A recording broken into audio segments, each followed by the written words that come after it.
For me, definitely my favorite expansion is the Dracula one. I was so surprised. Well, firstly, it was fun. You know, as I said before, I like fantasy, so I was able to bring the aesthetic a bit more towards the dark, a bit gothic look. But also, what was super nice was to see how flexible the base game is. Suddenly, it goes from a team game with multiple people on both teams to a 1v4 or 1v5 element, and and also there's now a central character, like a main villain, rather than 5 or 6 equally important different characters. The aesthetic became darker. It's just a different game.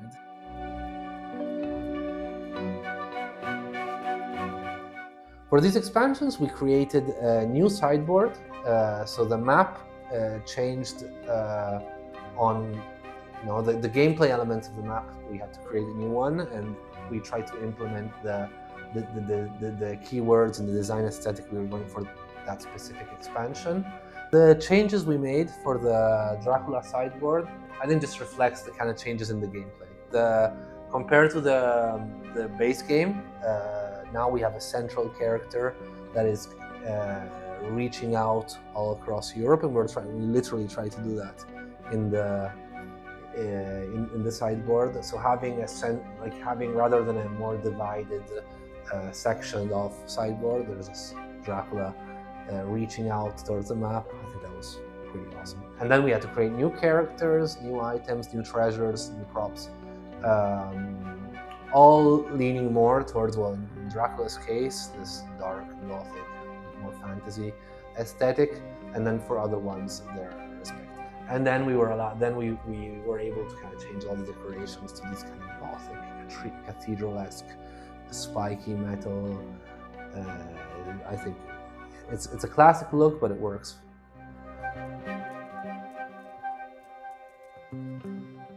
Dracula in the expansion is the main character, and we had to do something to differentiate him from every other character in the game. And one of these elements, of course, when you introduce a vampire into a setting, it probably means that there is a magical element. So going for a more necromantic magician look for him and adding a fantasy element like magic to him really helped us kind of separate him. Okay, he's crazy powerful, and the others are these heroes trying to fix the situation. We were looking at the Nosferatu aesthetic, but we were trying to, Nosferatu's a monster. He's scary.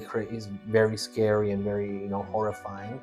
We're trying to bring in a bit more of the, Count Dracula to that aesthetic, and I think the final look is what I see as like a mix of the two, like going for the Count, but preserving the pale skin and the long nails. I really like how he ended up looking.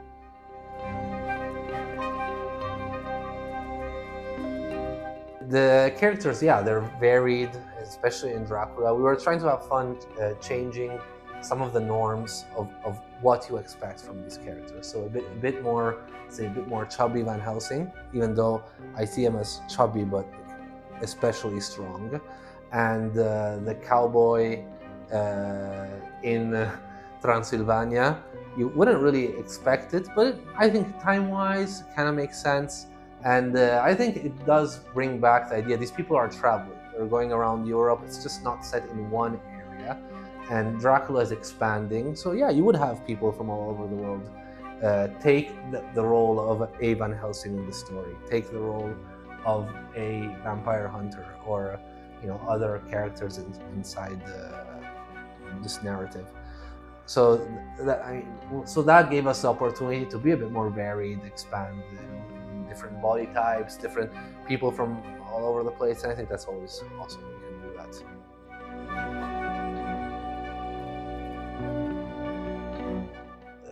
Well, obviously Dracula is my favorite. I think he's just fun to play. It's fun to play 1v5 or 1v4.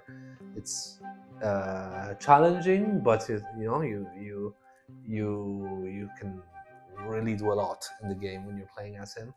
My favorite Dracula movie, I think, is the original Nosferatu. I think he's a pioneer of horror films. It's just awesome.